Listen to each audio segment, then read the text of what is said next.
ಸ್ನೇಹಿತರಿಗೆ ತರಗತಿಗೆ ಸ್ವಾಗತ. ತರಗತಿ ಪ್ರಾರಂಭ ಮಾಡೋಕ್ಕಿಂತ ಮುಂಚಿತವಾಗಿ ನಮ್ಮ ಒಂದು ಯೂಟ್ಯೂಬ್ ಚಾನಲಿಗೆ ಸಬ್ಸ್ಕ್ರೈಬ್ ಆಗಿ ಪ್ರತಿನಿತ್ಯ ತರಗತಿಗಳನ್ನು ವೀಕ್ಷಿಸಿ ಅಂತ ಇವತ್ತಿನ ತರಗತಿಯನ್ನು ಪ್ರಾರಂಭ ಮಾಡ್ತಾ ಹೋಗ್ತೀವಿ. ದೆಹಲಿ ಸುಲ್ತಾನರೊಳಗೆ ಗುಲಾಮಿ ಸಂತತಿ, ಖಿಲ್ಜಿ ಸಂತತಿ, ತುಘಲಕ್ ಸಂತತಿ ಇವು ಮೂರು ಪ್ರಮುಖ ಒಂದು ಸಂತತಿಗಳನ್ನು ನೋಡ್ತಾ ಹೋಗ್ತೀವಿ. ಇನ್ನೆರಡು ಸಂತತಿಗಳು ಸಯ್ಯದ್ ಸಂತತಿ ಮತ್ತು ಲೋಧಿ ಸಂತತಿಗಳನ್ನು ನೋಡ್ತಾ ಹೋಗ್ತೀವಿ. ಇವು ಅಷ್ಟೊಂದು ಪರಿಣಾಮಕಾರಿ ಮತ್ತು ಪ್ರಭಾವವನ್ನು ನೋಡ್ತಾ ಇಲ್ಲ, ಆದರೂ ಕೂಡ ಒಂದು ಪರೀಕ್ಷಾ ದೃಷ್ಟಿಯಿಂದ ಓದಲೇಬೇಕಾಗ್ತಾ ಹೋಗ್ತೈತಿ. ಇವುಗಳ ಬಗ್ಗೆ ಚರ್ಚೆಯನ್ನು ಮಾಡ್ತಾವೆ. ಈ ಸಯ್ಯದ್ ಸಂತತಿ 1414ರಿಂದ 1451ರವರೆಗಿನ ಕಾಲಾವಧಿಯನ್ನು ಈ ಸಯ್ಯದ್ ಸಂತತಿಯನ್ನು ನೋಡ್ತಾ ಹೋಗ್ತೀವಿ. ಈ ಸಯ್ಯದ್ ಸಂತತಿಯು ಯಾವ ರೀತಿ ಒಂದು ಸ್ಥಾಪನೆ ಆಗ್ತದಪ್ಪ ಅಂದ್ರೆ, ಈ ಮುಲ್ತಾನದ ರಾಜ್ಯಪಾಲನಾಗಿದ್ದ ಯಾರು ಕಿಜರ್ ಖಾನ್ ಸಯ್ಯದ್ ದೆಹಲಿಯನ್ನು ವಶಪಡಿಸಿಕೊಂಡು ತೋಹಾಬ್, ಬಿಯಾನ್, ಗ್ವಾಲಿಯರ್ಗಳ ಅಧಿಕಾರ ಸ್ಥಾಪಿಸಿ ದಂಗೆಗಳನ್ನು ಅಡಗಿಸಿ ಶಾಂತಿ ಮತ್ತು ಸುವ್ಯವಸ್ಥೆ ಭದ್ರತೆಯನ್ನು ನೆಲೆಗೊಳಿಸ್ತಾ ಹೋಗ್ತಾನೆ. ಅಂದ್ರೆ ಈ ಮುಲ್ತಾನ್ನ ರಾಜ್ಯಪಾಲನ ಯಾರಪ್ಪ ಅಂದ್ರೆ ಕಿಜರ್ ಖಾನ್ ಸಯ್ಯದನ್ನು ನೋಡ್ತಾ ಹೋಗ್ತೀವಿ. ಅಂದ್ರೆ ಈತ ತುಘಲಕ್ ಸಂತತಿಯ ನಂತರದಲ್ಲಿ ಈ ಒಂದು ದೆಹಲಿಯ ಒಂದು ಸಂತತಿಯೊಳ ಪ್ರಮುಖವಾದಂಥ ಸಯ್ಯದ್ ಸಂತತಿಯನ್ನು ಸ್ಥಾಪನೆ ಮಾಡ್ತಾ ಹೋಗ್ತಾರೆ. ಯಾರಪ್ಪ ಅಂದ್ರೆ ಮುಲ್ತಾನ್ನ ರಾಜ್ಯಪಾಲನಾದಂಥ ಕಿಜರ್ ಖಾನ್ ಸಯ್ಯದ್ ಈ ಒಂದು ಸಂತತಿಯನ್ನು ಸ್ಥಾಪನೆ ಮಾಡ್ತಾ ಹೋಗ್ತಾನೆ. ಈತನು ದೆಹಲಿಯನ್ನು ವಶಪಡಿಸಿಕೊಂಡು ದೋಹಾಬ್, ಬಿಯಾನ್, ಗ್ವಾಲಿಯರ್ಗಳಲ್ಲಿ ಅಧಿಕಾರವನ್ನು ಸ್ಥಾಪನೆ ಮಾಡಿ ದಂಗೆಗಳನ್ನು ಅಡಗಿಸಿ ಶಾಂತಿ ಮತ್ತು ಸುವ್ಯವಸ್ಥೆಯನ್ನು ಮತ್ತು ಜೊತೆಗೆ ಭದ್ರತೆಯನ್ನು ನೆಲೆಗೊಳಿಸ್ತಾ ಹೋಗ್ತಾನೆ. ಜೊತೆಗೆ ಮಹಮ್ಮದ್ ಶಾ, ಅಲ್ಲಾವುದ್ದೀನ್ ಹಾಗೂ ಆಲಂ ಶಾ ಈ ಸಂತತಿಯ ಪ್ರಮುಖ ಸುಲ್ತಾನರನ್ನು ಕಾಣ್ತಾ ಹೋಗ್ತೀವಿ. ಈ ಸಯ್ಯದ್ ಸಂತತಿಯ ಪ್ರಮುಖ ದೊರೆಗಳು ನೋಡೋದಾದ್ರೆ ಮಹಮ್ಮದ್ ಶಾ, ಅಲ್ಲಾವುದ್ದೀನ್, ಆಲಂ ಶಾ ಈ ಸಂತತಿಯ ಪ್ರಮುಖ ಸುಲ್ತಾನ್ ನೋಡ್ತಾ ಹೋಗ್ತೀವಿ. ಈ ಆಲಂ ಶಾ ಬಹ್ಲೂಲ್ ಲೋಧಿ ಸೋಲಿಸಿ ಸಯ್ಯದ್ ಸಂತತಿಯ ಆಡಳಿತವನ್ನು ಅಂತ್ಯಗೊಳಿಸ್ತಾ ಹೋಗ್ತಾನೆ. ಅಂದ್ರೆ ಆ ಒಂದು ಸಯ್ಯದ್ ಸಂತತಿಯ ಕೊನೆಯ ದೊರೆ ಯಾರಪ್ಪ ಅಂದ್ರೆ ಆಲಂ ಶಾ ಯಾರು ಸೋಲಿಸ್ತಾರಪ್ಪ ಅಂದ್ರೆ ಬಹ್ಲೂಲ್ ಲೋಧಿ ಸೋಲಿಸಿ ಸಯ್ಯದ್ ಸಂತತಿಯನ್ನು ಅವನತಿಗೆ ದಾರಿ ಮಾಡಿಕೊಡ್ತಾ ಹೋಗ್ತಾನೆ.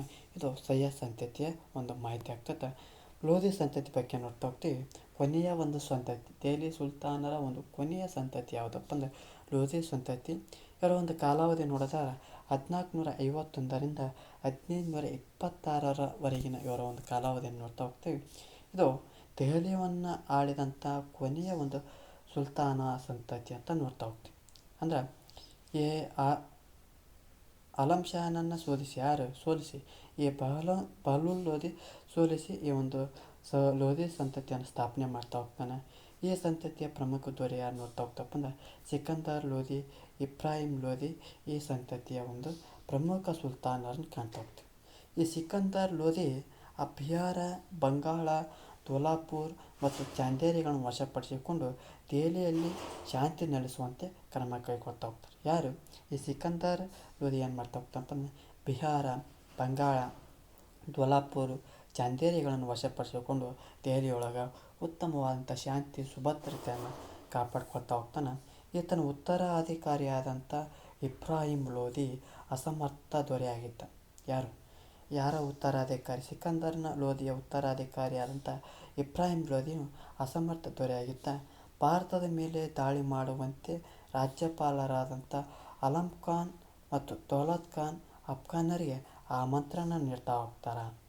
ಯಾರು ಆಲಂ ಖಾನ್ ಮತ್ತು ದೌಲತ್ ಖಾನ್ ನಮ್ಮ ದೇಶದ ಮೇಲೆ ದಾಳಿ ಮಾಡಿರಿ ಅಂತಂದು ಅಫ್ಘಾನರಿಗೆ ಇನ್ವಿಟೇಷನ್ ಕೊಡ್ತಾ ಹೋಗ್ತಾರೆ. ಯಾರಿಗೆ? ಅಫ್ಘಾನರಿಗೆ.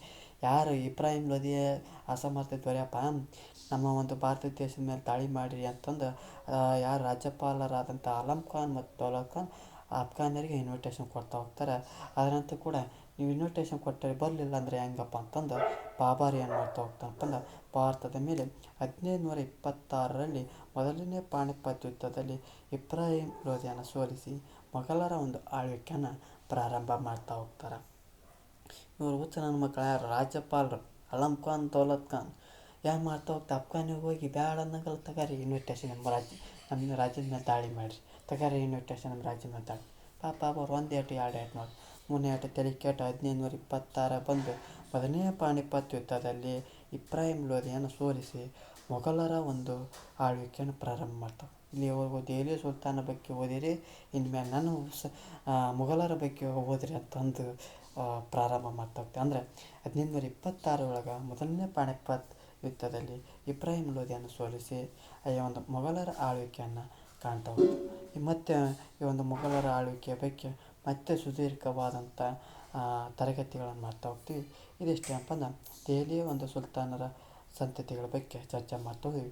ಈ ಒಂದು ತರಗತಿ ಇಷ್ಟ ಆದರೆ ನಮ್ಮ ಒಂದು ಯೂಟ್ಯೂಬ್ ಚಾನಲ್ಗೆ ಸಬ್ಸ್ಕ್ರೈಬ್ ಆಗಿ, ಜೊತೆಗೆ ಈ ಒಂದು ತರಗತಿ ಇಷ್ಟ ಆದರೆ ಲೈಕ್ ಮಾಡಿ, ಇಲ್ಲದಿದ್ದರೆ ಡಿಸ್ಲೈಕ್ ಮಾಡಿ.